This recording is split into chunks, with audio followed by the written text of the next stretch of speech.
tendances se combinent et marquent une aggravation sur le terrain.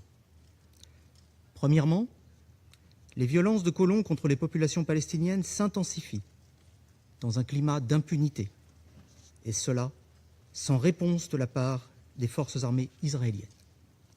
Ces actes de terreur sont inacceptables. Nous condamnons le ciblage croissant des femmes et des enfants et les restrictions de mouvement et d'accès aux soins imposés par les forces israéliennes qui sont contraires au droit international. Les attaques terroristes visant des civils israéliens doivent également cesser. Deuxièmement, la colonisation israélienne s'accélère dans un mépris total du droit international. Son expansion continue, à l'image du projet E1, la légalisation d'avant-postes, les confiscations de terres et les démolitions de structures palestiniennes contreviennent à la résolution 2334 de ce Conseil. La France s'oppose fermement à la dynamique engagée par Israël d'une forme d'annexion de facto et de déplacement forcé. La France et ses partenaires de l'Union européenne ont pris des sanctions contre les entités et individus responsables et prendront des mesures supplémentaires, y compris des sanctions et des mesures commerciales, pour y faire face. Troisièmement, Israël continue de fragiliser l'autorité palestinienne en refusant de lui reverser ses recettes fiscales et de renouveler durablement return to the authority its tax revenue and by refusing to renew correspondent banking services. These acts compromise the authority's ability to guarantee the Palestinian people with the necessary services and their ability to undertake necessary reforms. France welcomes the PA's announcement that it will hold legislative elections in November 2026 and presidential elections in 2027. We call upon all parties to guarantee the holding of elections which allow the Palestinian people to democratically express their will across the full extent of occupied territory. Attacks against UNRWA continue, as illustrated by repeated Israeli incursions into the Kalandia training center. These incursions are unacceptable. We call upon Israel to lift obstacles on the crucial work of UNRWA and to respect UN privileges and immunities. The situation in West Bank is inextricably linked from that in Gaza. Both are integral parts of Palestine. Instability in the West Bank compromises the progress allowed by the ceasefire in Gaza as well as by the peace plan and Resolution 2803.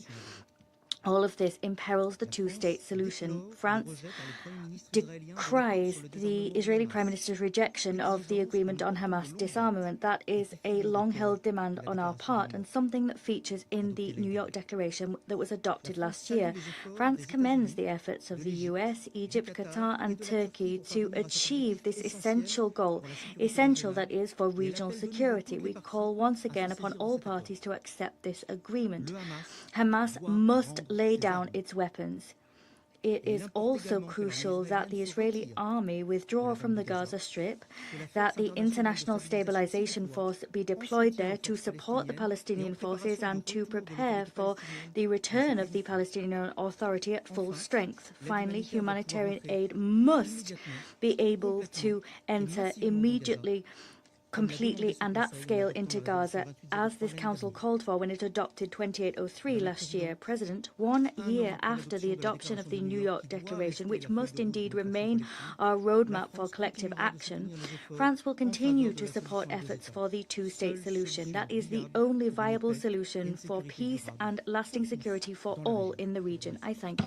I thank the representative of France for the statement, and I now give the floor to the representative of Greece. Thank you, Madam President. Allow me to begin by thanking our briefers, Deputy Special Coordinator Mr. Ramiz Alakbarov and UNICEF Deputy Executive Director Ms. Hannah Suleiman for their remarks. Greece, together with its fellow European members of the Security Council, called for today's meeting as we consider it essential for the Council to remain seized of the developments in the West Bank and East Jerusalem. We meet at a critical moment amid ongoing efforts to consolidate the ceasefire in Gaza and advance its next phase. We must thus ensure that the prospects for peace are not eroded by developments on the ground in both Gaza and the West Bank, which constitute a single indivisible territorial unit of a future Palestinian state. Madam President, the situation in the West Bank and East Jerusalem remains concerning. We are witnessing developments that threaten to fundamentally alter the realities on the ground. Settlement expansion, repeated evacuation orders, demolitions and evictions, as well as forced displacement. Such actions run counter to international law and Security Council Resolution 2334, while continuously eroding the foundations upon which the two-state solution must be built. The rise in settler violence targeting Palestinian civilians, including Christian communities, is a source of grave concern and should be addressed promptly. Thorough investigation, prosecution of perpetrators, and effective follow-up remain essential. At the same time, Greece firmly condemns terrorism and all attacks against civilians. Israel has legitimate security concerns which must be addressed in accordance with international law. We call on all sides to exercise maximum restraint and to refrain from actions or rhetoric that could fuel further violence and escalation. We also reiterate the paramount importance of preserving and respecting the historic and legal status quo of the holy sites in Jerusalem. Any actions that undermine this long-standing arrangement are deeply concerning and must be avoided. This principle is indispensable for interfaith coexistence and regional stability. The stabilization of the West Bank also requires addressing the severe humanitarian and economic pressures facing the Palestinian population. The continued withholding of Palestinian tax revenues is placing the Palestinian Authority under unsustainable financial strain. We reiterate our call for the immediate release of these revenues, which are essential for maintaining institutional stability, delivering basic services, and enabling the Palestinian Authority to pursue its reform agenda. We acknowledge the steps already undertaken by the Palestinian Authority towards reform under exceptionally difficult circumstances and encourage their continuation. A strengthened, reformed, and effective Palestinian Authority remains a credible partner for peace. We want to see the Palestinian Authority succeed in its reform agenda and return to Gaza as soon as conditions allow. Madam President, the international community must continue to ensure the safe, rapid, and unimpeded delivery of humanitarian assistance to all those in need. The role of UNRWA in providing essential humanitarian assistance, healthcare, education and protection services to Palestine refugees in Gaza and the West Bank remains indispensable in this regard. Greece will continue supporting those efforts, including through the European Union gas mechanism, channeling its funding to East Jerusalem hospitals. In conclusion, Madam President, the current moment calls for renewed political courage and diplomatic engagement. As reaffirmed by the New York Declaration and the Global Alliance for the Implementation of the Two-State Solution, the international community remains committed to preserving a credible political horizon. For Greece, the path ahead can only be through a meaningful political process leading to a negotiated two-state solution, allowing Palestinians and Israelis to live side by side in peace, security and dignity. I thank you. I thank the representative of Greece for their statement, and I now give the floor to the representative of Latvia. Thank you, Madam President. I thank Deputy Special Coordinator Ramiz Alakbarov and Deputy Executive Director of UNICEF Hanan Suleiman for their informative briefings. Together with Denmark, France, Greece and the United Kingdom, Latvia has called for today's meeting to underline that urgent steps are needed to address the deteriorating situation in the West Bank. At a time when attention is focused on the full implementation of the Comprehensive Peace Plan in Gaza, developments in the West Bank, including East Jerusalem, remain a matter of growing concern and must not be overlooked or viewed in isolation from enduring international efforts to achieve stability and peace in the region. In the past 7 months, the trajectory has been alarming. More than 1,380 settler attacks have been documented by the UN, affecting over 250 Palestinian communities across the West Bank. This year alone, 77 Palestinians have been killed by Israeli forces or settlers. It is particularly appalling that 1 in 5 Palestinians killed in these violent incidents was a child. 3 Israelis, including 2 members of the Israeli forces, have been killed by Palestinians in the West Bank during the same period. This violent environment fuels mutual hatred and leads to increasing security risks, both for Palestinians and Israelis. The humanitarian situation in the West Bank continues to deteriorate, driven by forcible displacement, settlement expansion, settler violence, and growing access constraints. Displacement has reached unprecedented levels this year, with July recording the highest number of people displaced since April 25. Continued settlement expansion and the annexation of the West Bank, including East Jerusalem, are not acceptable. We once again call on Israel to end its settlement policy and to ensure accountability for the attacks on and killings of civilians. International law and commitments, including Security Council Resolution 2334, as well as previous arrangements to which Israel has pledged itself, must be fully respected.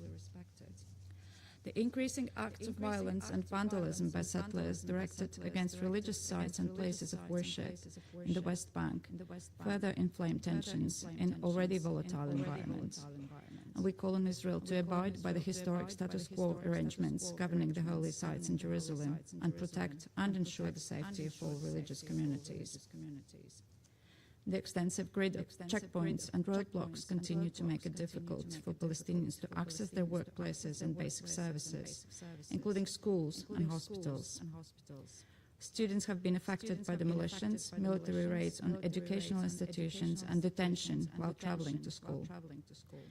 The UN Convention on the Rights of the Child, the most widely ratified human rights treaty, stipulates that every child has the right to education.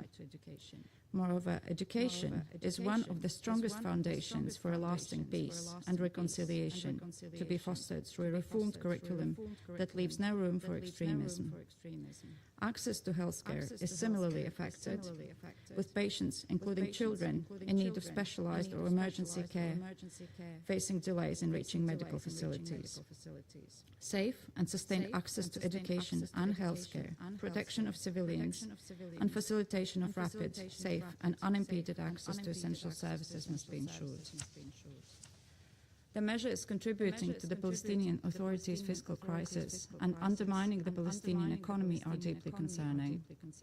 Israel must ensure that the Palestinian banking sector can operate unobstructed and that withheld tax revenues are released, enabling the Palestinian Authority to meet its budgetary obligations and provide essential services.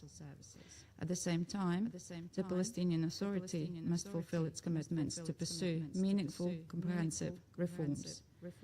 This must include strengthening governance and accountability, addressing radicalization, ensuring provisions of basic services, including education, in line with the UNESCO standards, and reforming the payment system for families of prisoners. Concrete steps must also be taken to prevent incitement, discourage violence, and promote peaceful coexistence. Progress on these commitments is an essential part of international support for the Palestinian Authority and its institutions, while awaiting holding fair and inclusive elections as announced. Madam President, for decades we have witnessed that military power, as well as armed resistance, fuels the recurring cycle of violence, reignited by proponents of extreme views on both sides. This trajectory does not constitute a path to sustainable peace. Addressing both the security concerns and the legitimate aspirations of Israelis and Palestinians requires renewed momentum. The full implementation implementation of the comprehensive plan as put forward by President Trump and endorsed by Security Council in Resolution 2803 requires genuine engagement by all parties. A political perspective encompassing Gaza and the West Bank is the only way to achieve long-term stability. In line with the relevant Security Council resolutions and the New York Declaration, Latvia reaffirms its commitment to the two-state solution and to contributing to the shared objective of peace and stability in the region. Thank you. I thank the representative of Latvia for the statement. And as I give the floor to the next speaker, I would like to warmly welcome to the Security Council Ambassador Sarah McIntosh, the new permanent representative of the United Kingdom to the United Nations. We look forward to closely engaging with you on the Council's work in the days ahead. You have the floor. Thank you, Madam President. It's an honour to be here, and I look forward to working with all colleagues here and across the United Nations family. Thank you for the introduction. Thank you, Deputy Special Coordinator Alakbarov and Deputy Executive Director Suleiman for your briefing. The United Kingdom is clear that the only credible path to lasting peace and security remains a two-state solution, with a safe and secure Israel alongside a sovereign and viable Palestinian state made up of Gaza and the West Bank, including East Jerusalem. 3 priorities to advance progress towards that goal. First, in Gaza. The United Kingdom welcomes the recent focus on implementing Security Council Resolution 2803 and wants to see it implemented in full. That means all parties delivering on their commitments, including respect for the ceasefire, Hamas fulfilling its decommissioning commitments, the phased withdrawal of the Israeli Defense Forces as set out in the 20-point plan and the Roadmap Phase 2, and the transition of governance and security control to the Palestinian Authority. We encourage the Palestinian Authority to continue implementing reforms needed to fulfill that role. We thank the US, Qatar, Turkey and Egypt for their tireless efforts to progress these negotiations. The United Kingdom will continue to work with all our partners to end the conflict in Gaza and the terror threat from Hamas. As Foreign Secretary Miliband has said, conditions for the people of Gaza remain appalling. Israeli authorities must end unacceptable restrictions on aid and enable safe, sustained and unhindered humanitarian access across Gaza. Second, addressing violence in the West Bank. The United Kingdom condemns escalating violence across the West Bank. In July alone, 13 Palestinians and 2 Israelis were killed. Recent attacks by Israeli settlers on Palestinian villages and communities, in some cases alongside Israeli Defense Force personnel, are appalling. These are not isolated incidents. OCHA's July report records more than 1,300 settler-related incidents affecting over 250 Palestinian communities, around 900 Palestinians injured, and more than 3,200 displaced. And at least 3 Israelis have been killed and 24 injured this year. Children are among the most affected by this conflict. They are being exposed to repeated violence, displacement and disruption due to movement restrictions and military operations. On the 4th of August, Israeli forces demolished 3 donor-funded classrooms at Shab al-Batum school, just weeks before the start of the school year. We call on the government of Israel to fulfill their obligations to protect the Palestinian population of the occupied territory. We welcome recent arrests and indictments by Israeli authorities of the perpetrators of settler violence. But perpetrators have acted with impunity for too long, and much more must be done to prevent and prosecute acts of violence. Israeli authorities' security measures must be proportionate, consistent with international law, and contribute to de-escalation. Third, halting expansion of settlements in the West Bank. Settlements are illegal under international law. They undermine the viability of a two-state solution, and they fuel insecurity for both Palestinians and Israelis. The government of Israel has approved 104 settlements in 4 years, an increase of 80%, and allocated unprecedented funding to the construction of new settlements. The United Kingdom condemns threats to expand illegal settlements and outposts and opposes the decision to reintroduce the E1 settlement plan, which aims to cut the West Bank in half. We're alarmed by recent mass incursions at the Haram al-Sharif Temple Mount. The status quo on Jerusalem's holy sites must be respected.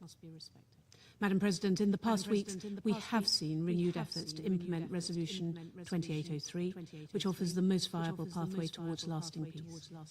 The deteriorating trajectory in the West Bank must not undermine that hard-won process. Thank you.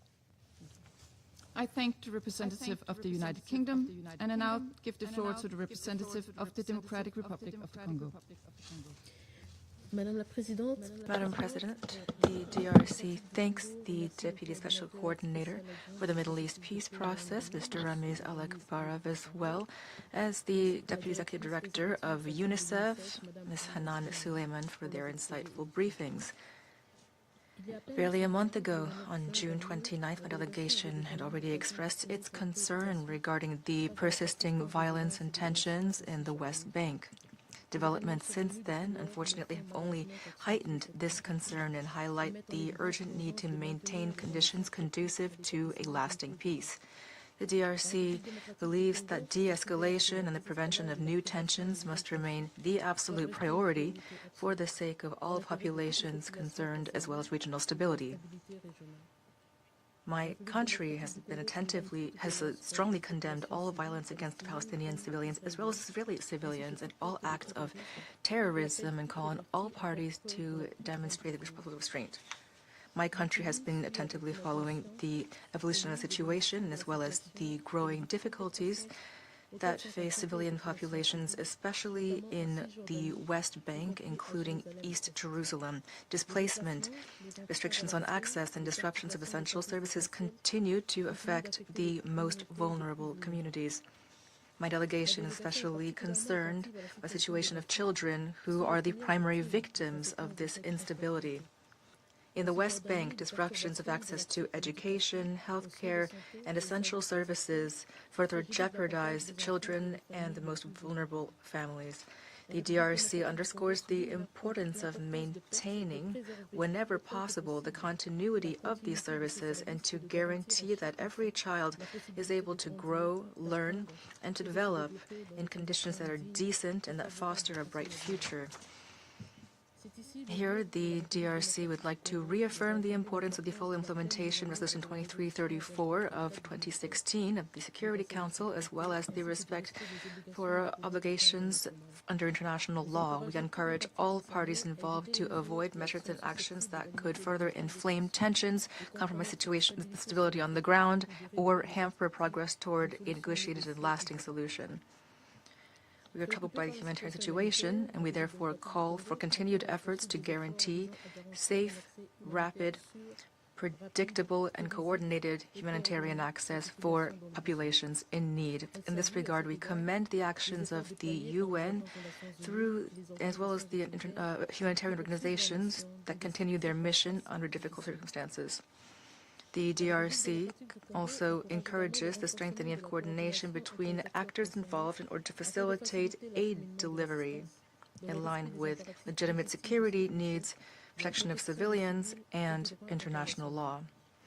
Special attention ought to be paid to protecting humanitarian workers as well as the continuity of essential services, especially in the areas of healthcare, education, water, and sanitation.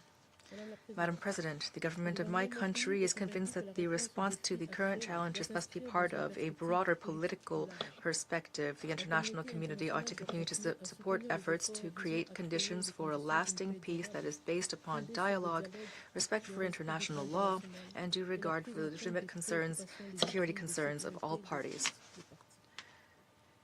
The DRC also recognizes the legitimate concerns with regard to security of Israel and underscores that these, as well as protection of civilians, ought to be taken into account while fully respecting international law.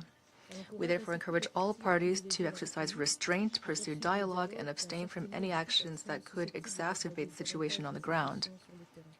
only a credible, negotiated political process that is based upon the relevant UN resolutions will bring about a just, comprehensive, and lasting peace that provides populations the security, dignity, and stability that they legitimately aspire to. Madam President, in closing, the DRC reaffirms its commitment to upholding international law, to protecting civilian populations, and to seeking a lasting political solution. We remain convinced that the path of dialogue, restraint, and cooperation ought to prevail over that of confrontation in order to maintain prospects for peace and stability in the region. The DRC thus calls upon the international community to continue its efforts steadily and with determination in order to pave the way for a lasting peace based upon coexistence, dignity, and security for all. Thank you. I thank the representative of the Democratic Republic of the Congo, and I give the floor to the representative of Liberia. Thank you. Thank you, Madam President. Liberia thanks the Deputy Special Coordinator for the Middle East Peace Process and the Deputy Executive Director of UNICEF for their qualified briefings. Excellencies, 79 years ago, Liberia cast its vote for UN Resolution 181, a vision of two sovereign homes, an Arab state and a Jewish state. One was born, and Liberia was among the first to recognize it.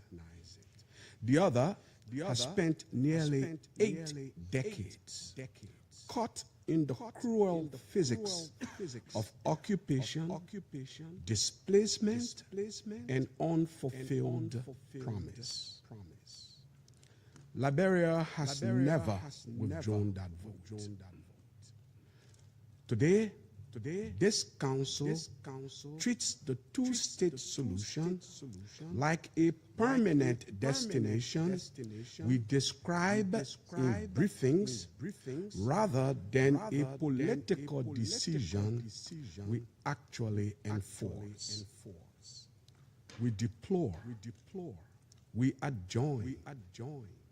And meanwhile, physical facts on the ground are set in concrete. The latest UN reports lay bare a rapidly deteriorating reality across the West Bank. Over 33,000 Palestinians remain forcibly displaced from Jenin, Tokam, and North Shams. Their homes emptied, their right of return denied.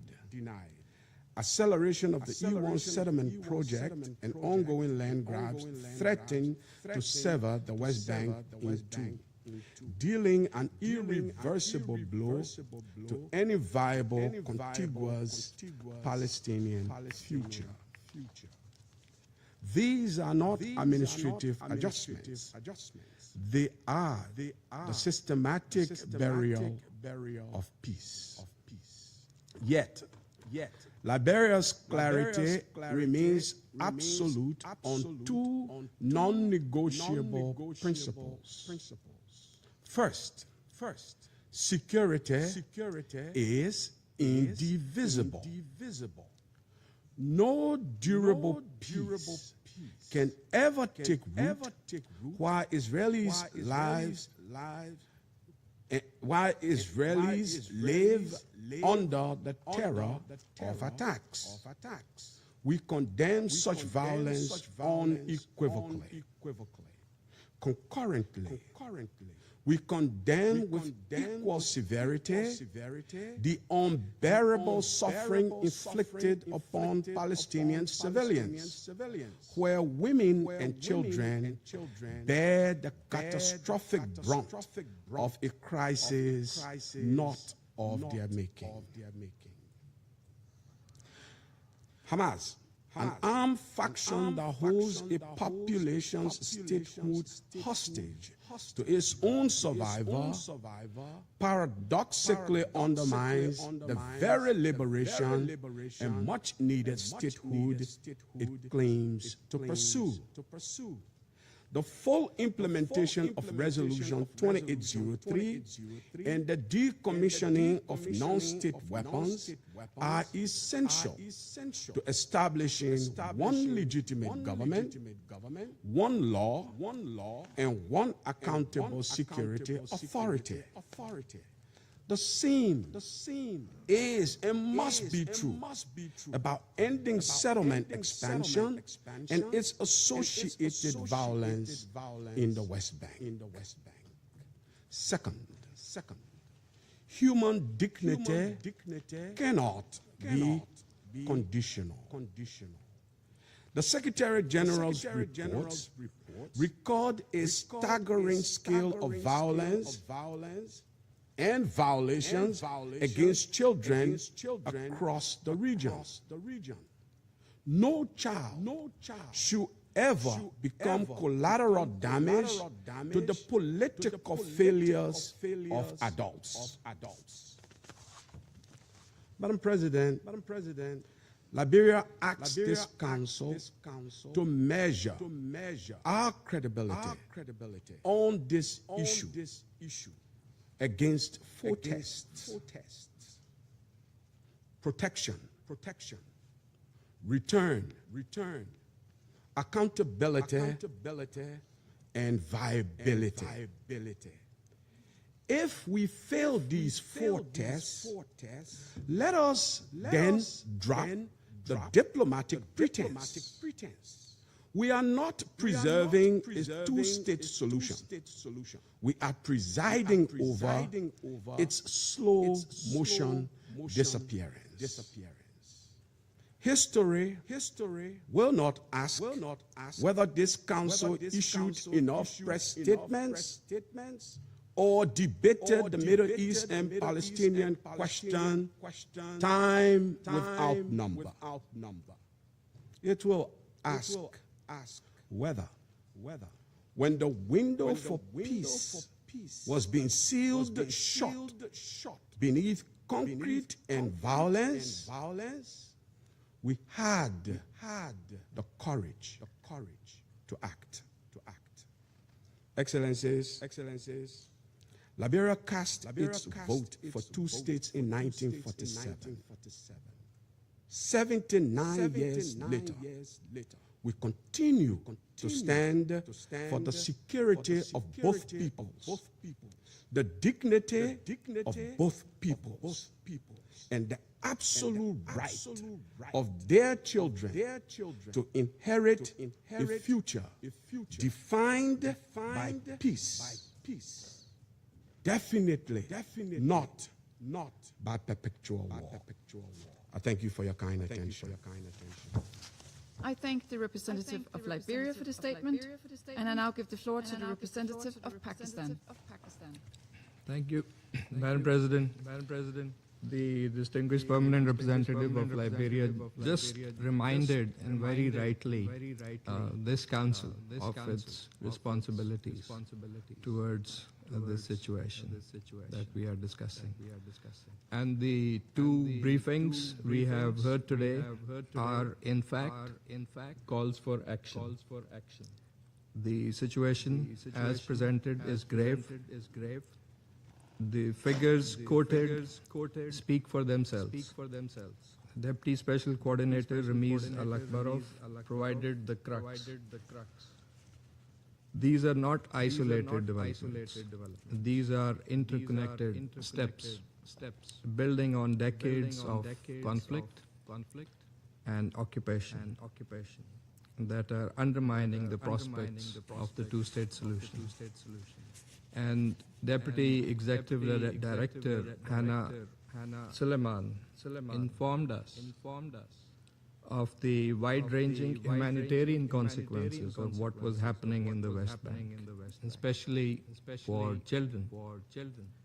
And again, rightly called for protection. the Council must respond because the situation in the occupied West Bank is deteriorating rapidly.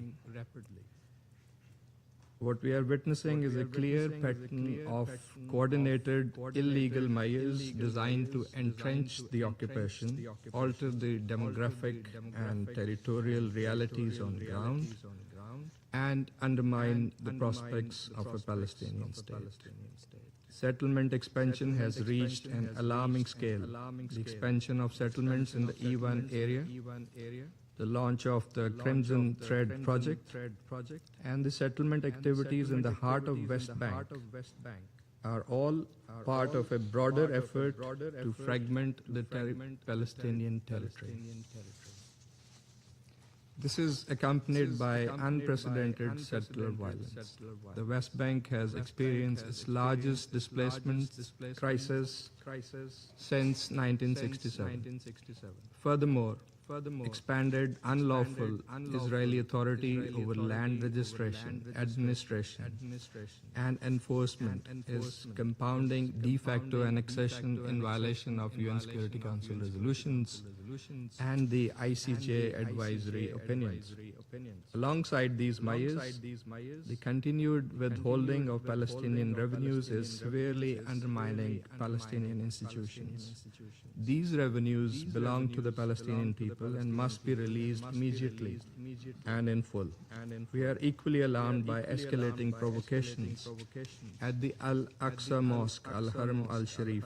On 24th July, the group of 8 Arab Islamic countries in their statement have condemned the continued mass incursions by settlers. The cumulative effect of these mutually destructive policies and actions is intimidation, dispossession, and forced displacement, thereby perpetuating the cycle of occupation and annexation, all in flagrant violation of international law. Madam President, in Gaza, the humanitarian situation is extremely fragile. President Trump's comprehensive plan to end the Gaza conflict provided an important opportunity to alleviate humanitarian suffering and advance a credible pathway to Palestinian self-determination and statehood. This opportunity must not be allowed to be squandered. Pakistan has welcomed the positive developments under the Board of Peace towards the implementation of the Gaza Peace Plan and Resolution 2803. We appreciate the mediators, including the US, Egypt, Qatar, and Turkey, for their sustained efforts. However, Israel's continuing military escalations and recent rejection of the roadmap risk undermining this diplomatic process and jeopardizing the prospects for peace. In view of the concerning developments, the international community and this Council in particular must act without delay. First, the Council must ensure that Israel, the occupying power, immediately halt all settlement activity and reverse all unlawful measures aimed at altering the status, character, and demographic composition of the occupied Palestinian territory in line with relevant Security Council resolutions, including 2334. Second, settler violence needs to end immediately. Those responsible must be held accountable. Third, the Palestinian people must be provided international protection, as also requested by the Palestinian President in his letter to the Council. And the Council must respond to the 4 recommendations concerning protection that were made by the UNICEF representative today. Fourth, Israel must respect the historical and legal status quo at the holy sites, including Al-Aqsa Mosque, Al-Haram Al-Sharif, and halt all provocative actions. Fifth, Security Council Resolution 2803 and the comprehensive peace plan must be implemented fully and in good faith. The Council must have a serious discussion how to tackle the obstacles and violations. Madam President, as the foreign ministers of a group of 8 Arab and Islamic countries, including Pakistan, affirmed on 6th August in their statement, the ongoing Israeli violations in the Gaza Strip cannot be viewed in isolation from the attacks carried out by settlers in the occupied West Bank, the unlawful expansion of settlements, and the unilateral measures aimed at altering the status quo in occupied Jerusalem. Taken together, these practices constitute a systematic policy aimed at imposing a fait accompli by force, undermining the foundations of the two-state solution.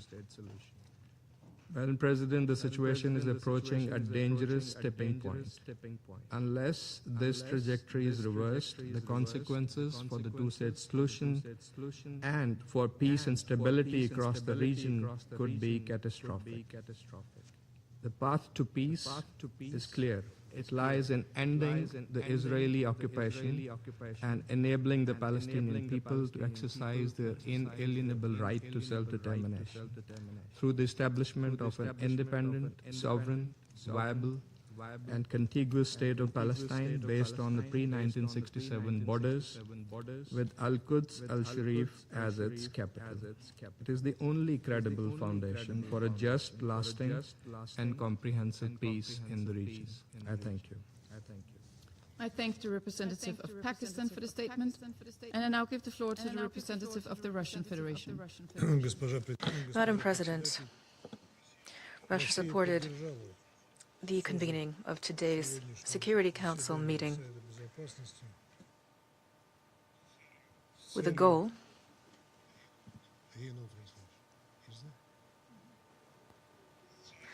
with a focus on situation in the West Bank.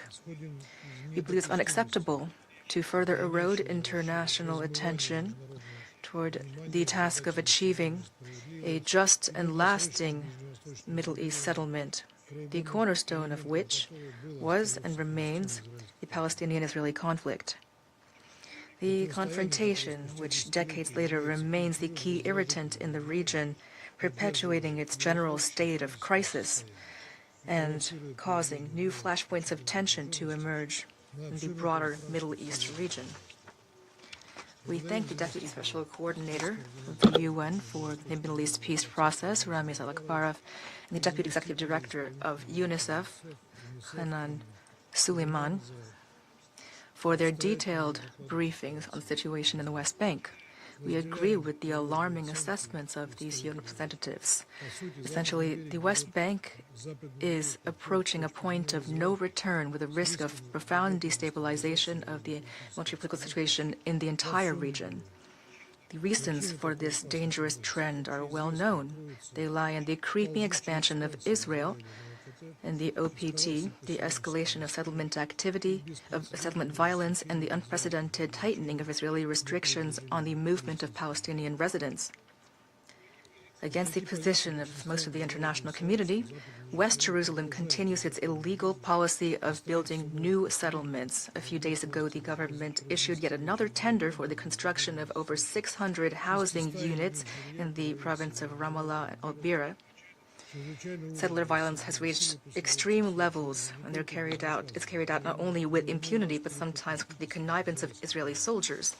In late July, early August, there was a wave of attacks carried out in a number of cities in which radicals burned mosques, ravaged homes and vehicles, and dozens of people were injured.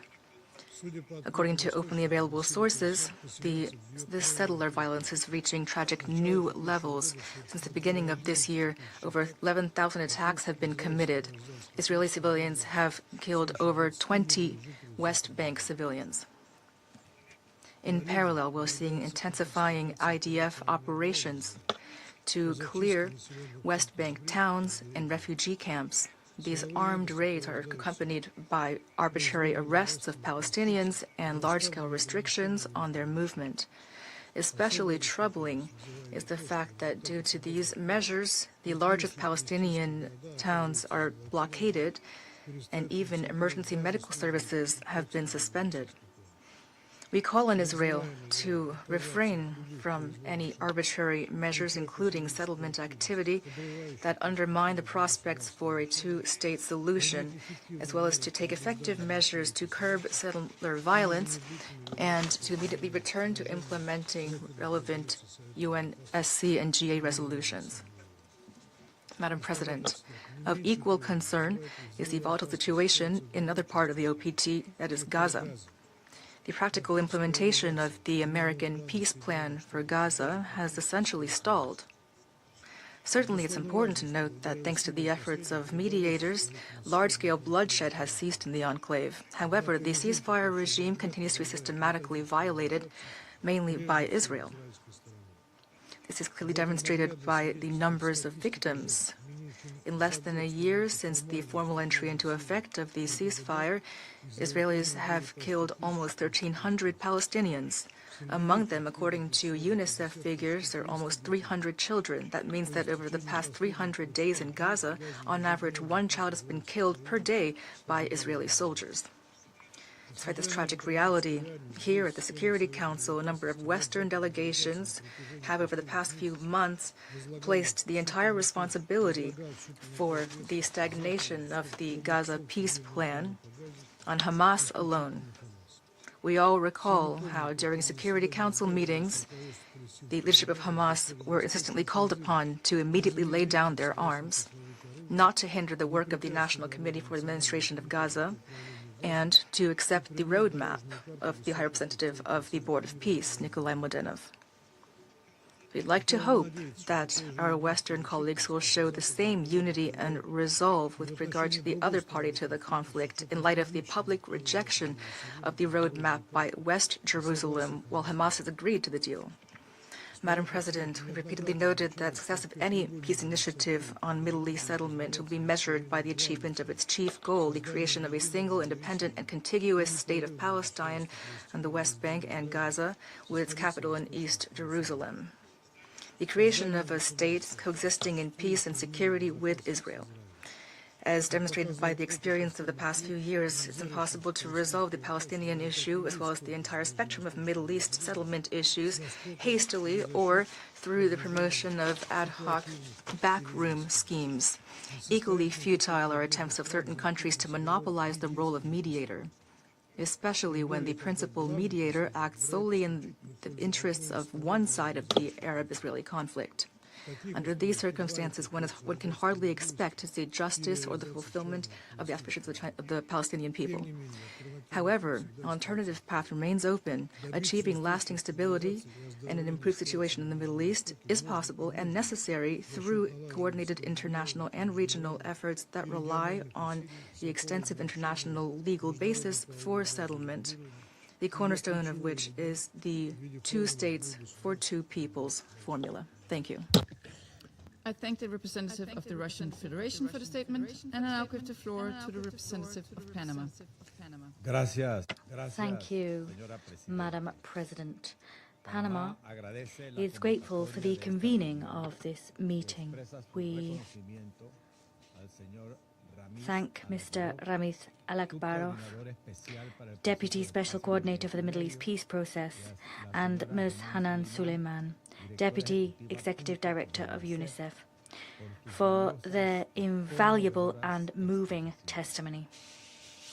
Moreover, we recognize the presence of the representatives of the State of Israel and the Observer State of Palestine. They are with us in the chamber this morning. We note with grave concern the increasing worsening of the situation in the West Bank that has been described by the briefers with figures. The recent escalation of violence and intimidation continues to claim lives, trigger the displacement of communities, and worsen the humanitarian situation. In addition, we're seeing restrictions placed on movement that continue to stymie access to the civilian population and their access to crucial services, including emergency medical care and livelihoods. That, in turn, worsens the conditions endured by the most vulnerable communities. With dramatic lucidity, Ms. Hannah Suleiman described just that in her briefing. She said that those that most acutely suffer the consequences of this situation include children.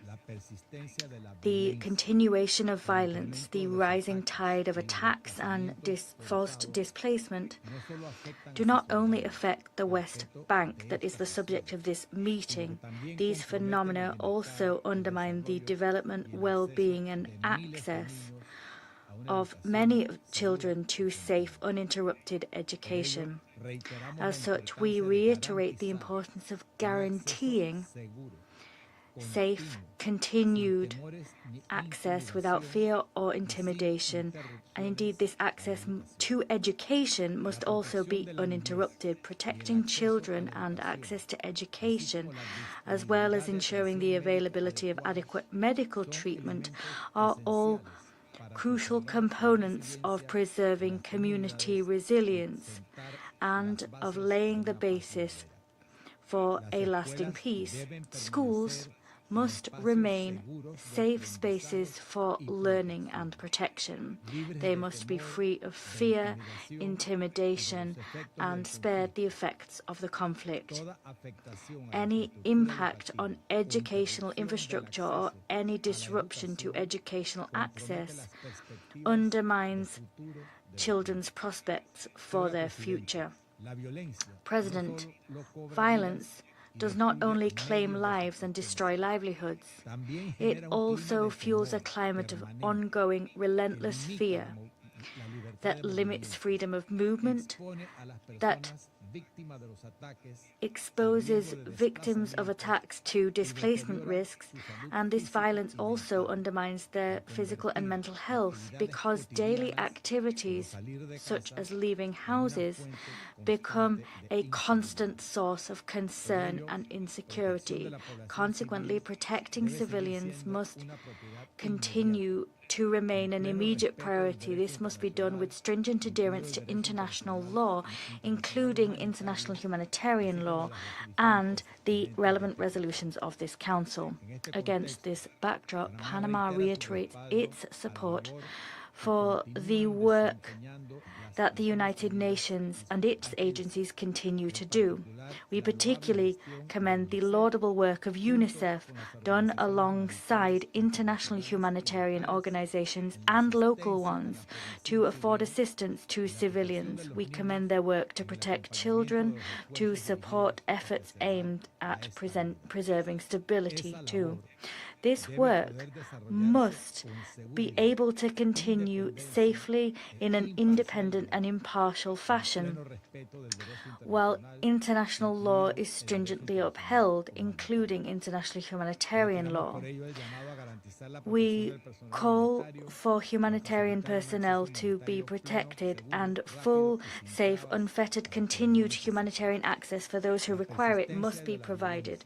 The continuation of violence, the lack of political progress, continued attacks and measures which fan the flames of tension continue to undermine the conditions necessary for the preservation of a credible peace. Any unilateral action which alters the reality on the ground is incompatible with the spirit and goals of this Council's relevant resolutions, including Resolution 2334 of 2016. The implementation thereof remains vital if we are to preserve the foundations for a just, lasting and mutually acceptable peace. As such, it is vital that we see the resumption of a credible political process. We must bolster confidence and trust, champion a reformed Palestinian Authority able to discharge effectively its responsibilities, and we must avoid unilateral acts which continue to further dim the prospects for a negotiated solution in accordance with international law and the relevant resolutions of the United Nations. Thank you. I thank the representative of Panama for the statement, and I now give the floor to the representative of China. Thank you, President. First of all, China extends its deepest condolences to the victims of the massive earthquake in Colombia and expresses its sincere sympathies to the bereaved family and the injured. We're confident that under the leadership of their government, the Colombian people will surely join forces to overcome this disaster as soon as possible and rebuild their homes. China supports the convening of this emergency meeting of the Security Council, which is both timely and necessary. I thank Deputy Special Coordinator Alak Barov and Deputy Executive Director Suleiman for their briefings. China is deeply concerned about the recent escalation in the occupied Palestinian territory and is deeply distressed by increasing civilian casualties caused by the ongoing violence. Against the backdrop of increasing instability in the region, we must not allow the Palestinian issue be ignored or marginalized.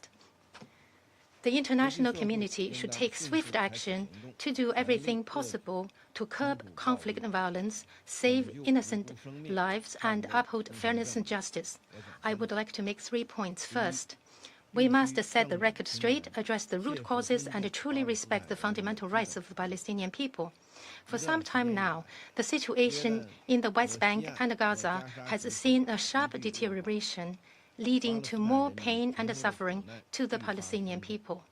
At its core, this is due to the fact that the fundamental principles of the international law have not been respected, while the Palestinian people's rights to survival and development long ignored. The lives of Palestinian peoples are just as precious as those of any other people. The international community must uphold a clear sense of right and wrong, further build consensus, promptly correct all erroneous words and deeds that deny or infringe upon the legitimate rights of the Palestinian people, and ensure their equal rights, so as to effectively uphold international fairness and justice. Second, decisive and effective action must be taken to stop conflict and violence. The situation in the West Bank has been escalating dangerously. The occupying power is pushing forward with its settlement expansions, desecrating and vandalizing religious sites, blockading refugee camps, and carrying out mass arrests, while settler violence is intensifying.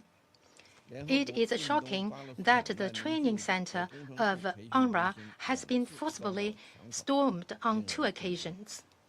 The protection of civilians is not an empty catchword, but an obligation under international law that the occupying power must fulfill. Israel must implement the Security Council Resolution 2334, cease settlement activities, curb settler violence, and ensure strict accountability. The agency's normal functioning in accordance with its mandate must be respected. The situation in Gaza is equally concerning. Even after the announcement by the Board of Peace of progress on the second phase of the ceasefire, Israel has continued to refuse to halt its operations.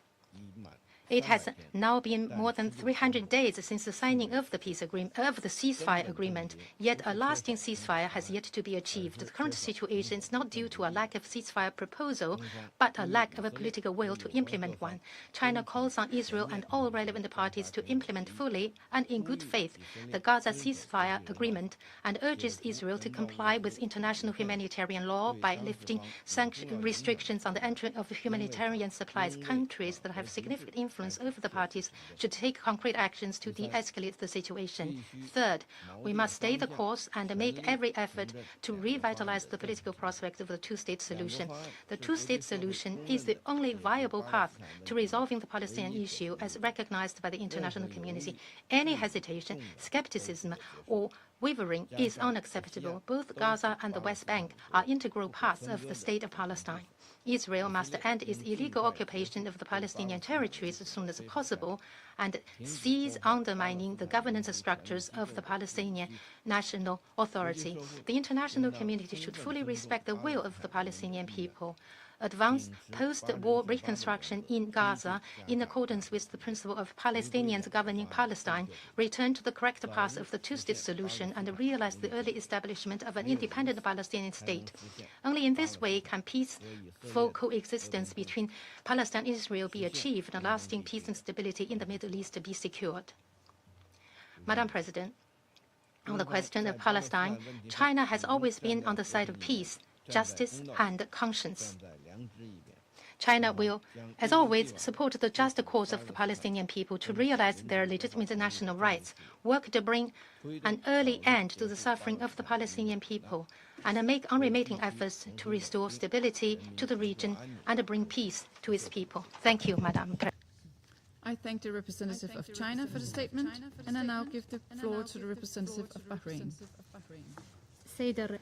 President, we commend the convening of this timely meeting at such a sensitive time. We thank the briefers, Mr. Ramiz Al-Akbarov, Deputy Special Coordinator, and Madam Sulaiman, Deputy Executive Director of UNICEF, for their briefings. We stress the following. The Kingdom of Bahrain has supported international and regional efforts to end the conflict in the Gaza Strip, including the comprehensive plan to end the Gaza conflict, and the role undertaken by the Board of Peace to support practical measures to strengthen stability, reconstruction, improve the living conditions, and pave the way for a credible and serious peace process. The Kingdom stresses that the success of any peace process requires that we address the escalation in the West Bank, which undermines confidence and weakens the opportunity to implement the two-state solution.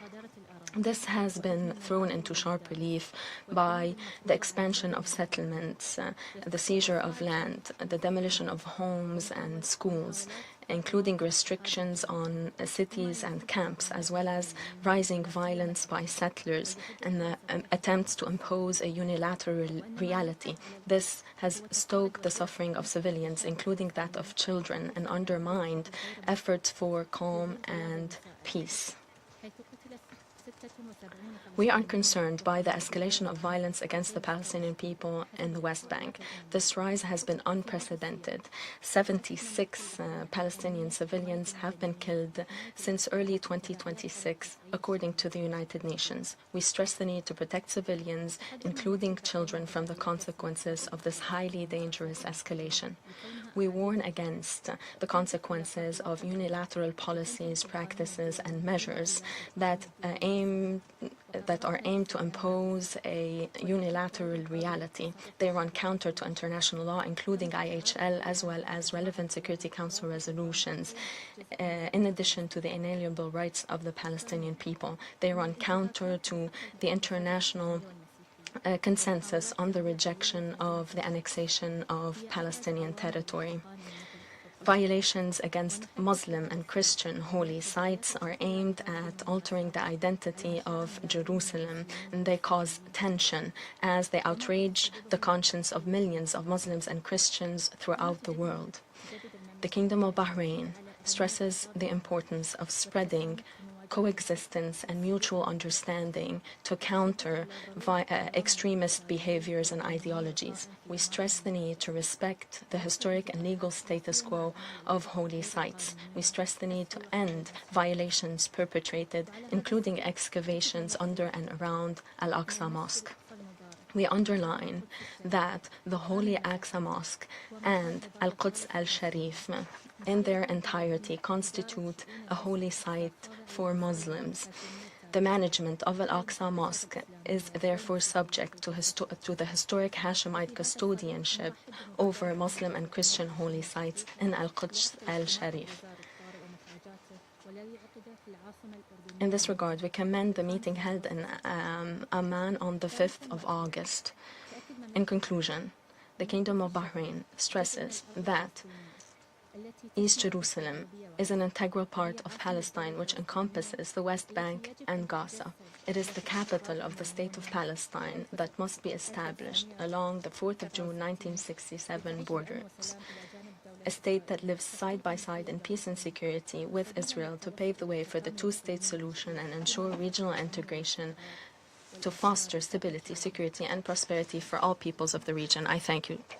Of Bahrain for the statement, and I now give the floor to the representative of Somalia. Madam President, allow me to begin by thanking Deputy Special Coordinator Al-Akbarov and UNICEF Deputy Executive Director Suleiman for their updates and for the UN's continued work in the occupied Palestinian territory. Somalia remains deeply troubled by the recent surge in violence across the occupied West Bank, including East Jerusalem. The past weeks have seen more civilian deaths, injuries, displacement, and destruction, worsening an already dire humanitarian and security situation. We unequivocally condemn the growing violence and terrorism from Israeli settlers against Palestinian communities, often in a context where Palestinians are left unprotected. These attacks on civilians are not isolated incidents. They are happening in a wider context of long-standing occupation, illegal settlement expansion, demolitions, evictions, military operations, movement restrictions, land seizures, and ongoing settler violence. Together, these factors are eroding the foundation of Palestinian life in the West Bank. Since January 2025, over 33,000 Palestinians have been forcibly displaced by Israeli military operations in Jenin, Tulkarm, and Nur Shams camps, which is the largest displacement since 1967. Many more lives remain at imminent risk. Settler violence is a major driver of this crisis, with more than 1,800 attacks in 2025 alone, affecting some 280 Palestinian communities. This pattern must be reversed. Somalia reiterates that Israeli settlements, including those in East Jerusalem, are a flagrant violation of international law and Security Council Resolution 2334. A worrying development has also been seen in the increasing use of archaeology and heritage claims to justify settlement expansions and restrict Palestinian access to land and holy sites. All actions that alter the status or demographics of the occupied Palestinian territory must stop and reversed immediately. We are particularly alarmed by measures that fragment the Palestinian territory, threatening its viability as a contiguous sovereign state. Continued settlement expansion undermines not just future negotiations, but the very basis of the two-state solution. Madam President, as we have heard, the situation for children demands urgent attention. Palestinian children are facing violence, displacement, detention, abuse, and disruption of their education. Prolonged insecurity is inflicting severe psychological distress. School closures, movement restrictions, and attacks on education have become alarmingly common. The ongoing financial crisis and the disruptions to UNRWA schools make matters worse. Children must not grow up seeing violence, occupation, and displacement as a normal daily occurrence. Their protection and that of schools, hospitals, and civilian infrastructure must be guaranteed under international law. The impact, dear colleagues, goes beyond children. Restriction on movement and access are affecting healthcare, livelihoods, water, and sanitation, and are making it harder for humanitarian organizations to provide assistance. Humanitarian workers themselves face growing danger and obstacles. We are especially concerned by the recent incursions into UNRWA premises in East Jerusalem, including repeated unauthorized entries by Israeli security forces. Such incidents cannot be normalized. UN premises must be respected and protected, and UNRWA's vital work must not be jeopardized. Somalia is also concerned about the deteriorating situation facing the Palestinian Authority, especially with the occupying powers withholding of hundreds of millions of collected tax revenues, which undermine the provision of basic services. Weakening Palestinian institutions while settlement expansion accelerates moves us further from peace. Accountability is essential. Violence by settlers must not go unpunished. Restraint and de-escalation must be prioritized.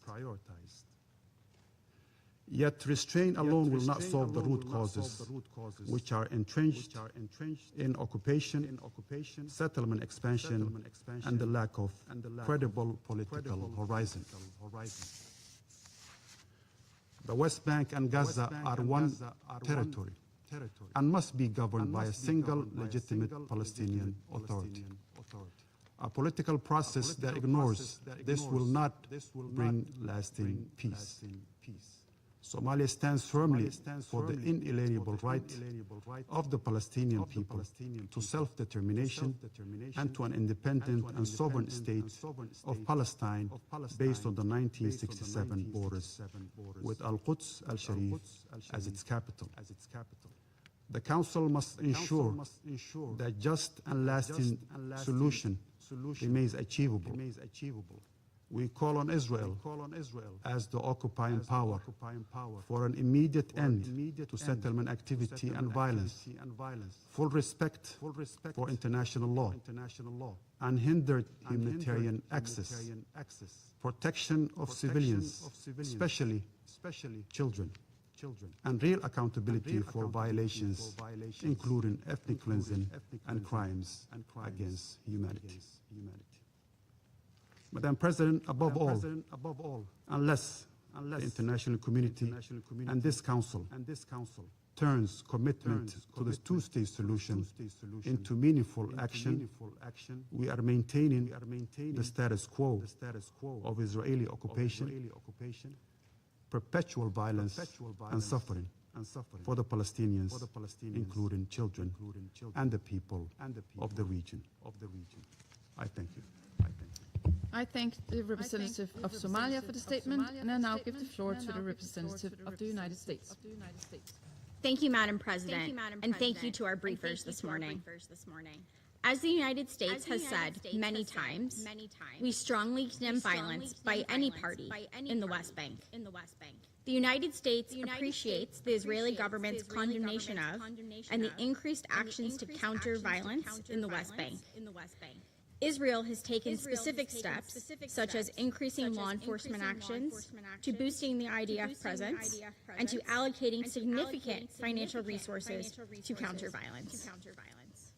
The United States will continue to work constructively to increase security, reduce tensions, and enhance stability that is beneficial for both Israelis and Palestinians alike. President Trump's 20-point plan to end the Gaza conflict makes clear that the PA must verifiably complete a slate of reforms. The United States will not accept compensation for terrorism under the guise of welfare or through any other attempts to evade detection under a different name. The United States reiterates its opposition to annexation of the West Bank. The Security Council must continue to show our strong support to the Port of Peace and the National Committee for the Administration of Gaza. They are working to advance President Trump's peace plan, which this Council endorsed in its historic Resolution 2803 last November. We also welcome the progress that the Board and the NCAG have achieved so far. This includes boosting humanitarian assistance with safeguards in place to minimize Hamas's stealing and looting of resources. We further welcome the milestone achieved at the end of July, when Hamas finally and for the first time committed to an actionable plan for its disarmament. All parties must build on this momentum to full and irreversible disarmament and ensure that Gaza is never again a launching pad for threats to Israel's national security. This path forward, as the Board of Peace has noted, holds the promise of delivering significant benefits to the people of Gaza. Thank you. I thank the representative of the United States for their statement, and I shall now make a statement in my capacity as the representative of Denmark. And I would like to start by thanking Deputy Special Coordinator Alakbarov and Deputy Executive Director Suleiman for their briefings. What we've heard today is not just statistics, as DED Suleiman stressed this morning.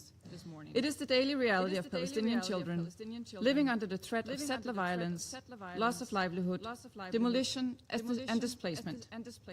These realities were also reiterated in the Independent International Commission of Inquiry's report examining violations and crimes against Palestinian children that was published in June.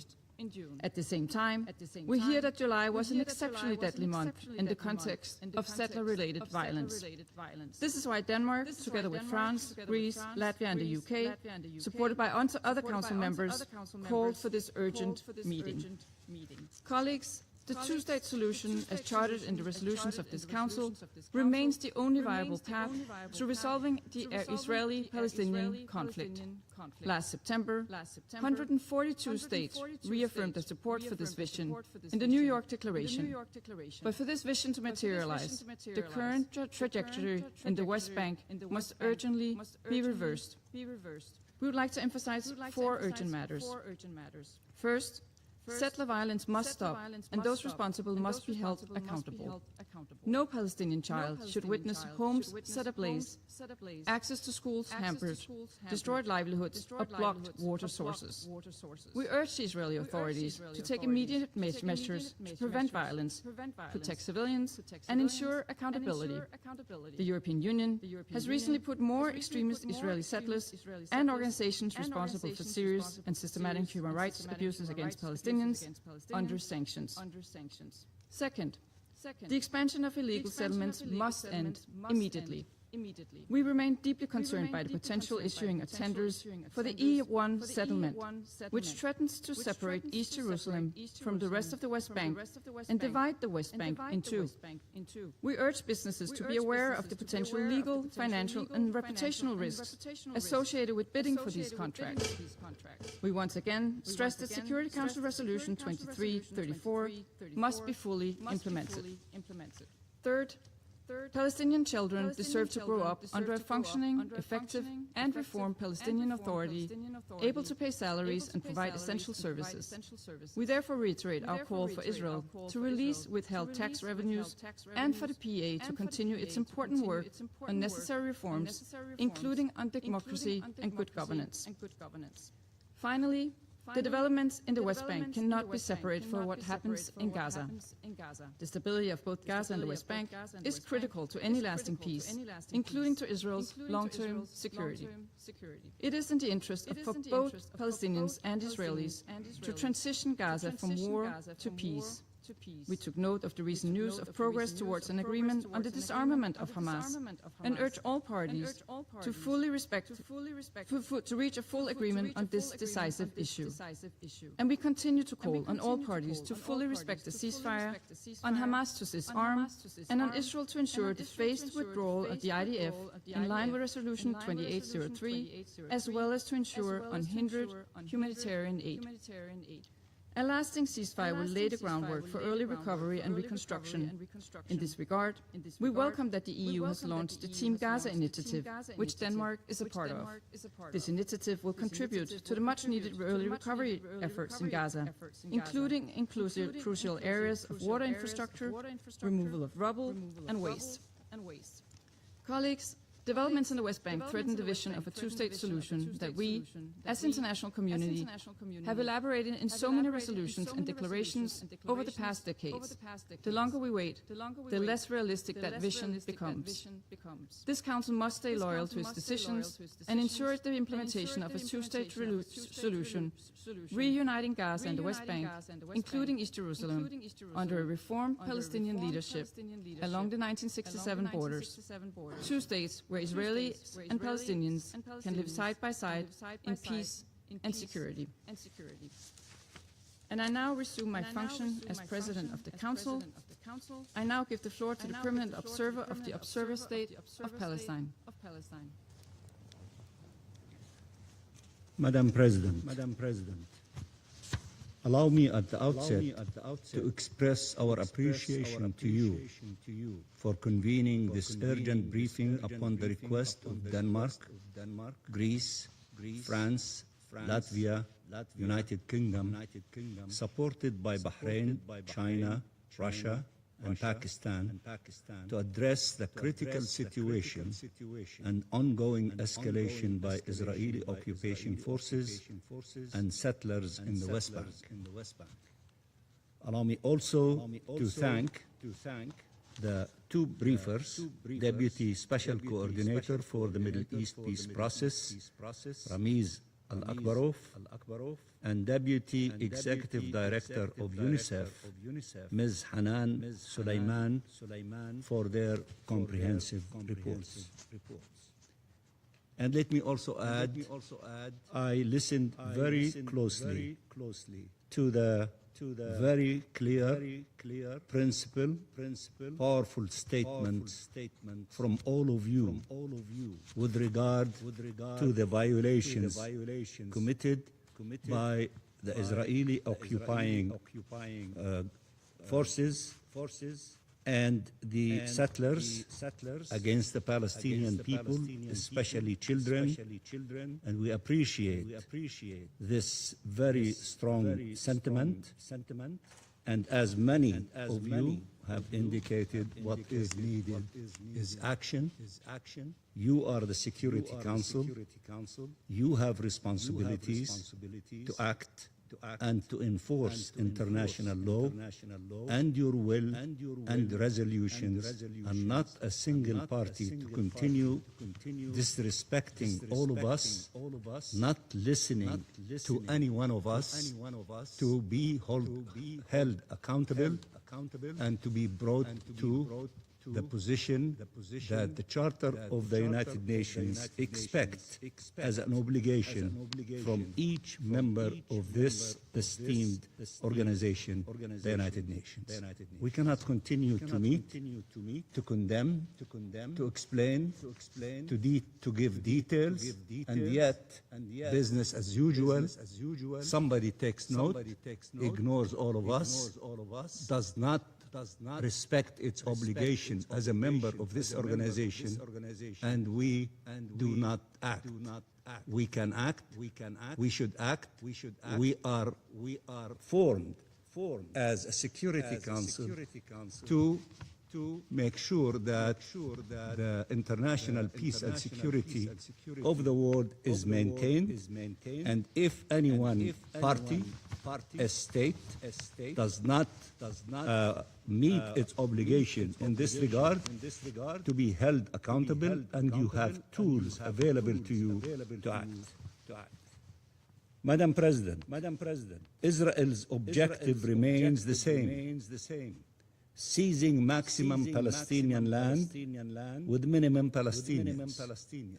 All its policies can be traced back to this singular objective pursued through military assault, settlers' violence, home demolitions, discriminatory laws, and annexation measures.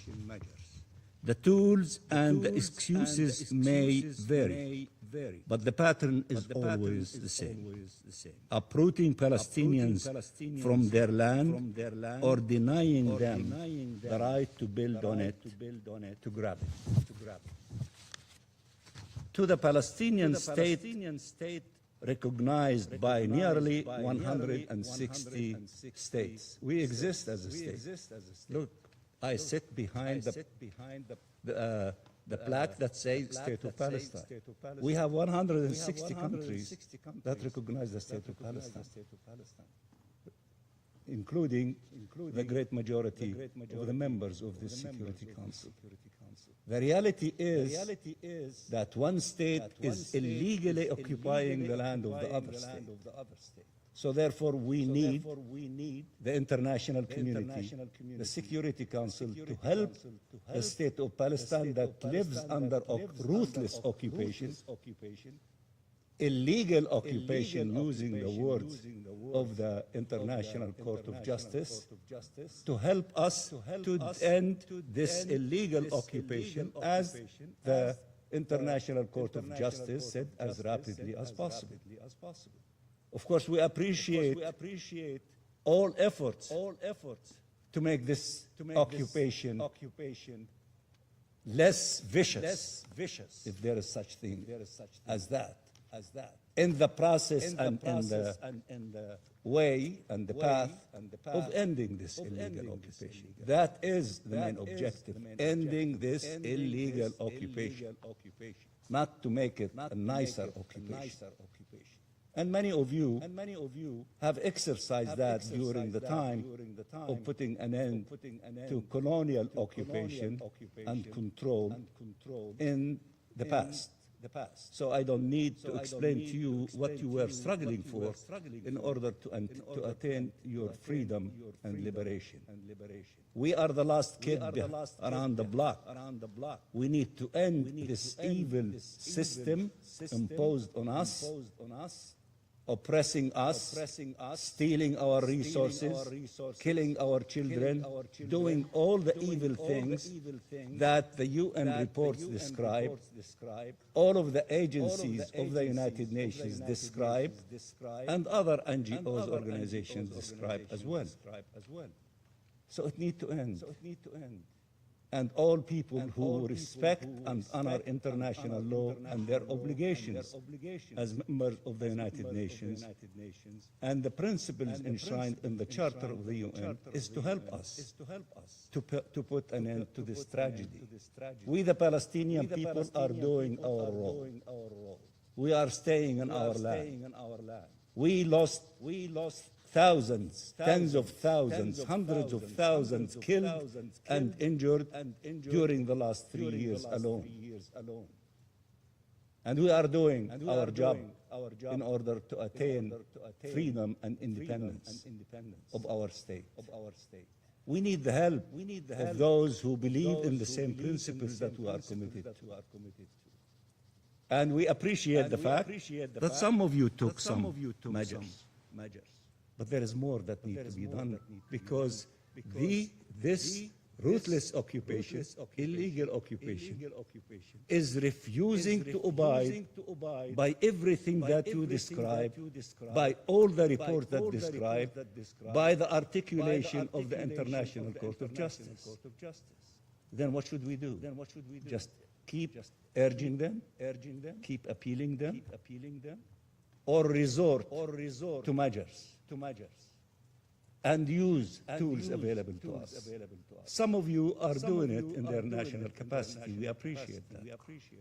But there is more that needs to be done, so that this illegal occupation cannot feel that will make all of us come to the conclusion that we are wrong and this illegal occupation is right. The Palestinian people are telling you, by paying heavy price, we will never surrender. We fight for our legitimate rights, including our right to self-determination, the independence of our state, and the right of the refugees.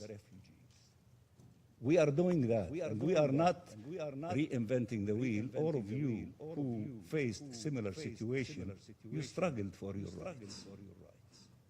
But also all of you received support from the international community, and we expect support from you. It has to the Palestinian state, recognized by nearly 160 states around the world, Israel opposes the settler state, armed and unhinged, with its full support and complicity.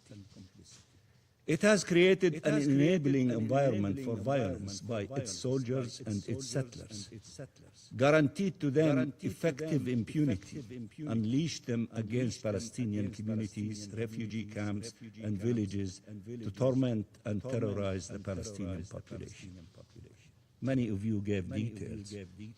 about these things. For years now, we have called for international protection. Many of you referred to that need. International protection in accordance with the resolutions of this very council, for deterrence, for real accountability, for practical measures to counter these policies on the ground, not only condemn them in international fora. And while countries are taking measures, as I said, they are no match to the Israeli grave breaches, nor are they dissuasive in nature.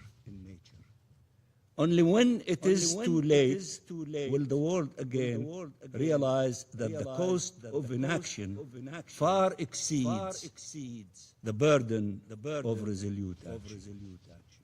In the West Bank, this attack against the Palestinian people includes an attack against the Palestinian Authority, whose role is essential in preserving Palestinian presence in the land. Through the theft of our financial resources, which many of you refer to the attack against our institutions, which many of you refer to, Israel is seeking the collapse of the PA in the hope that this would precipitate the transfer of Palestinians outside of Palestine, displacement. Madam President, throughout the occupied Palestinian territory, annexation is underway. It's not an idea.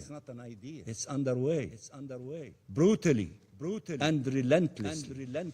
Palestinians have now been confined to 30% of the Gaza Strip, 40% of the West Bank, and 13% of East Jerusalem.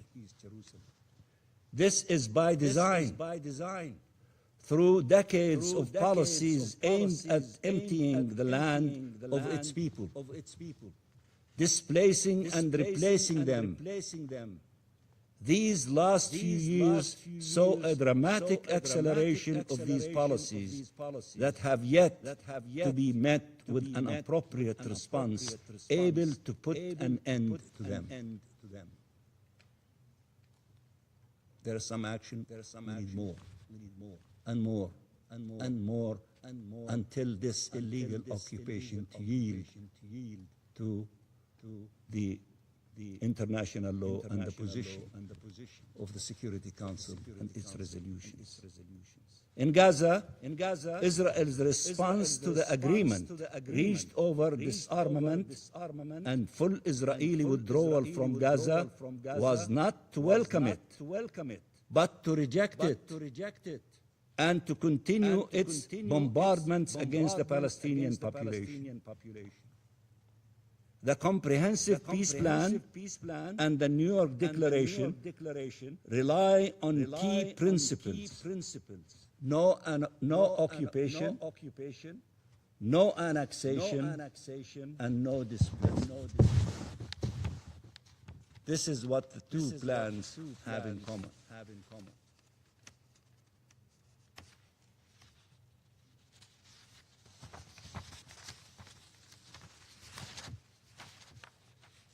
This Israeli government is fully committed to pursuing all three at all costs and by any means.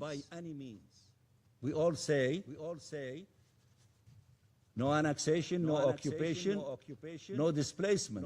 They are not only saying, they're working day and night by all means, yes to annexation, yes to occupation, and yes to displacement. The plan builds towards reunification of the West Bank and the Gaza Strip, as many of you have indicated, under the Palestinian Authority, Palestinian self-determination and independent statehood.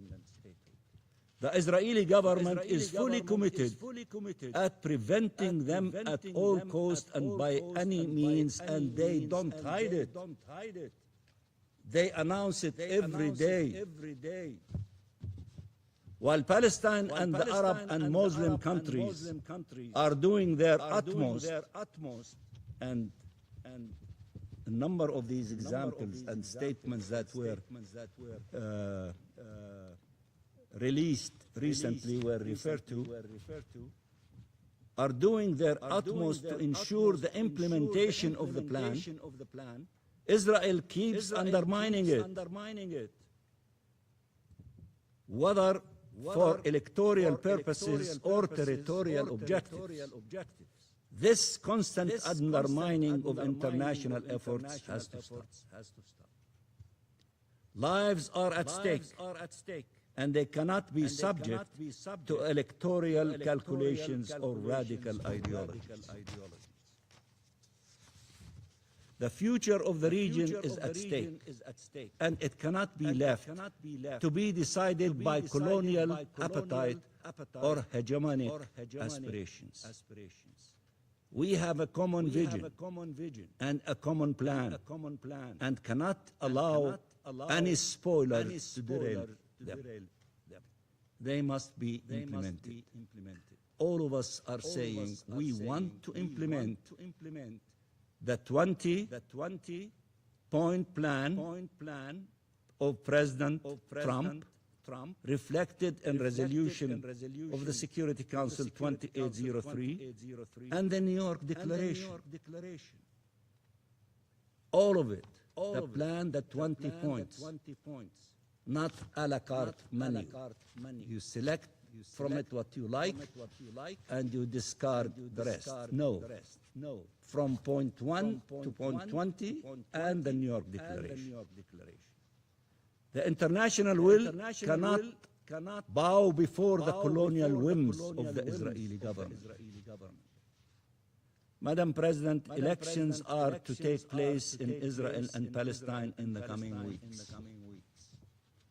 The world should send an unequivocal signal that it has charted a path for Palestinian freedom, self-determination, and independent statehood that leads to two states, Palestine and Israel, living side by side in peace and security, and to a region of sovereign states that together can foster a future of shared peace, security, and prosperity. The other path leads to a very different outcome. One this region has visited time and time again. One of occupation, wars, loss, and bloodshed. How much more bloodshed from our children and our women and the vulnerable and all the Palestinians we need to put at the altar for this illegal, vicious occupation to leave us alone and to allow the international community to prevail and succeed in supporting the Palestinian people in their quest for freedom, dignity, and independence. Show our people that there is a peaceful path that leads to freedom, dignity, and security. I appeal to you, the Security Council, show our people that there is a peaceful path that leads to freedom, dignity, and security. And demonstrate to the Israeli people that this path of colonizing Palestinian land and controlling and destroying Palestinian lives is not the path that leads to security, peace, and acceptance. It is time for our region to unleash its true potential. One that can only be achieved through a free Palestine, respect for the rights and safety of all peoples, and the sovereignty of all states. Thank you very much, Madam President. I thank the permanent observer of the Observer State of Palestine for the statement, and I now give the floor to the representative of Israel. Thank you, Madam President. First, I would like to convey our thoughts and prayers to the people of Colombia following the devastating earthquake. Madam President, as we gather to discuss the escalation in Judea and Samaria, let me set the record straight. Israel condemns all violence against Israelis and Palestinians. Israel does not tolerate extremism.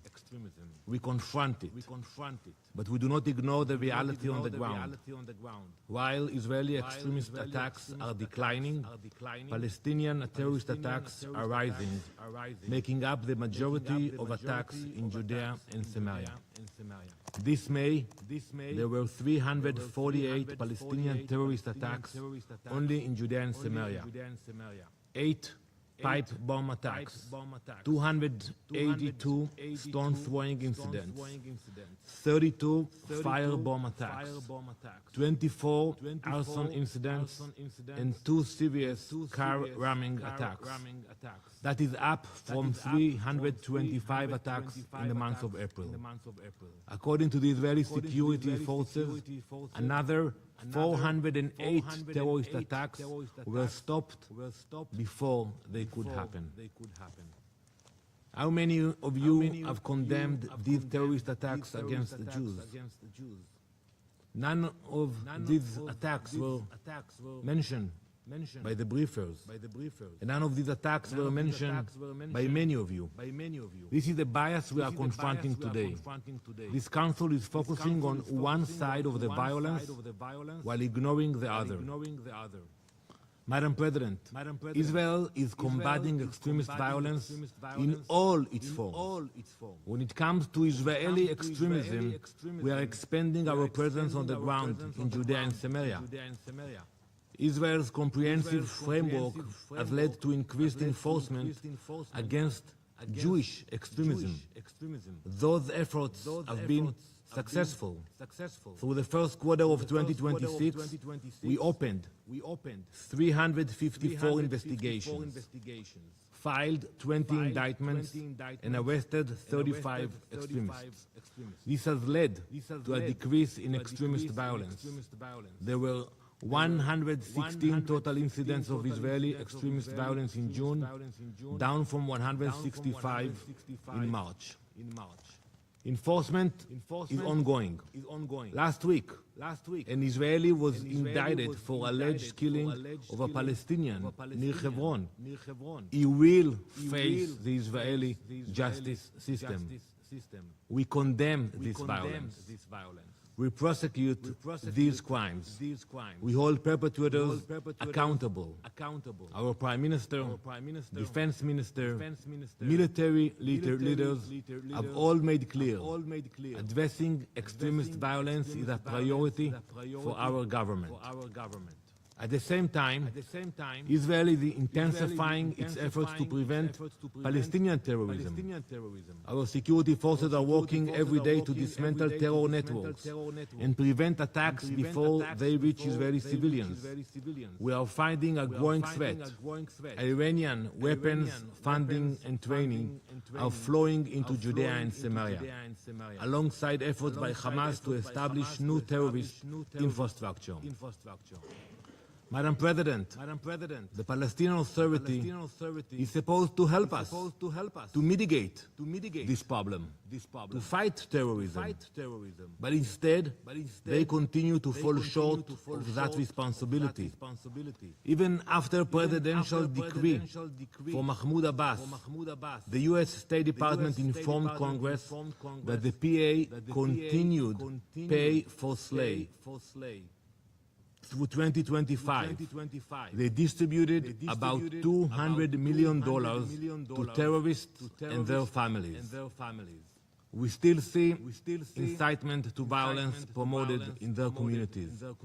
This doesn't stabilize the region, it fuels the violence. Madam President, this terrorism does not just threaten communities in Judea and Samaria. You know the proximity. It's being exported throughout the state of Israel. The danger is present, the violence is endless, and the victims are real. A few months ago, a Palestinian terrorist infiltrated Israel from the village of Kabatia. It's a village near Jenin in the northern Samaria. He drove from Kabatia to Bet Sha'an, an Israeli city 25 miles away. He rammed his car into Shimshon Mordechai, who was killed standing on the side of the road. Then he hit and injured a 16-year-old boy in a nearby town. The terrorist kept driving to the entrance of a kibbutz and Harod, where he rammed into Aviv Maor. She was waiting for her parents to pick her up from the bus stop. After he rammed into her, he stabbed her until she died. Aviv was only 18. She loved nature and animals. She was passionate about horseback riding and photography. That was not it. He continued driving. He kept going. He found one more victim at the entrance to the city of Afula. When the terrorist couldn't run the man down in his car, he smashed his head with a rock.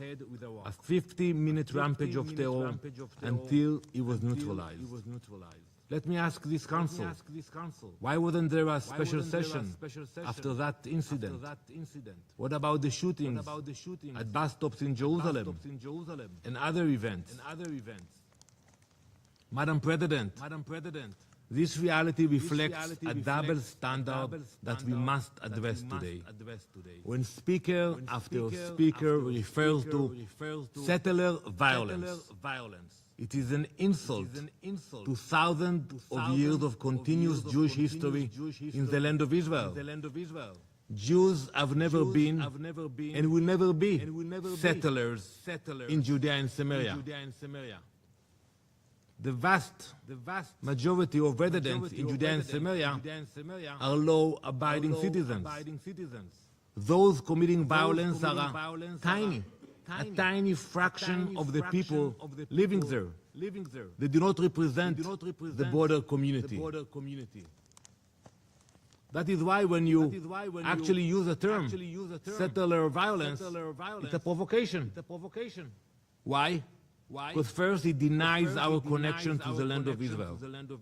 It distracts from constant terrorist attacks against Israelis, and it collectively labels entire innocent communities for the crimes of the marginal extremist minority. When Israelis are involved, some of you uses a collective label. You call it settler violence. See how many times you used it today. But when Palestinian radicals carry out attacks, you refer only to the ones responsible. And that is the standard for all extremist violence around the world. You know, look at your countries. Take a look at the UK. A few months ago, a radical Islamist stabbed 2 Jews in Golders Green, the Jewish neighborhood in the heart of London. Did you use the attack to label nearly 4 million British Muslims as a threat? Did you describe it as evidence of Muslim violence throughout Britain? Of course not. Because you understand the difference between extremists and an entire population. That is not justice. That is prejudice. Yet, that is exactly the standard being applied to the Jewish communities in Judea and Samaria today. 500,000 Jews. So when you say settler violence, what do you mean? That 500,000 Jews are terrorists?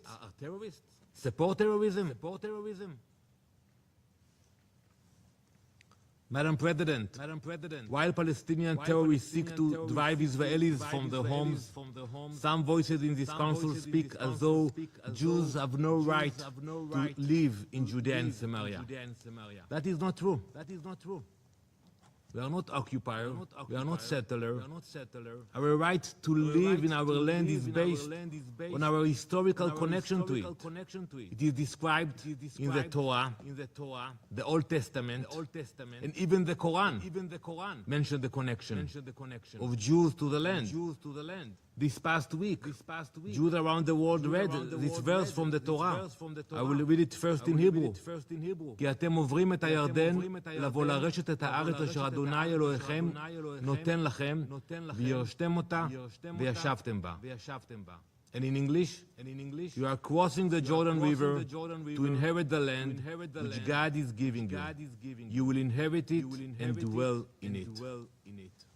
Judea and Samaria is where our story in the land of Israel began. It is where it will continue. There has been a continuous Jewish presence in this land for thousands of years. The name Jerusalem, Hebron, Bethel, they are not names invented by modern leaders or modern politicians. They are part of the DNA of the Jewish people. And this history was recognized by the international community. The League of Nations mandate for Palestine affirmed the historical connection of the Jewish people to the land of Israel. It called for the founding of a Jewish national home there. The international legal framework established after World War I confirmed that historical connection. That framework included Judea and Samaria. Our history is not a political slogan. It is part of our historical and international record.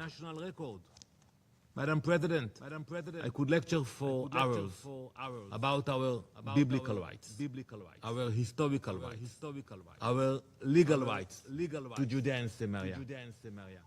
But if we want to be practical today, and if this Council is serious about bringing security and stability to the region, it must understand a simple truth. We are not going anywhere. Jewish communities will stay in Judea and Samaria, just like the Palestinian communities. Over 500,000 Jews live in 4 large cities, and over 200 communities in Judea and Samaria, alongside over 2 million Palestinians. The Jewish communities are not temporary outposts. They are not obstacles to peace.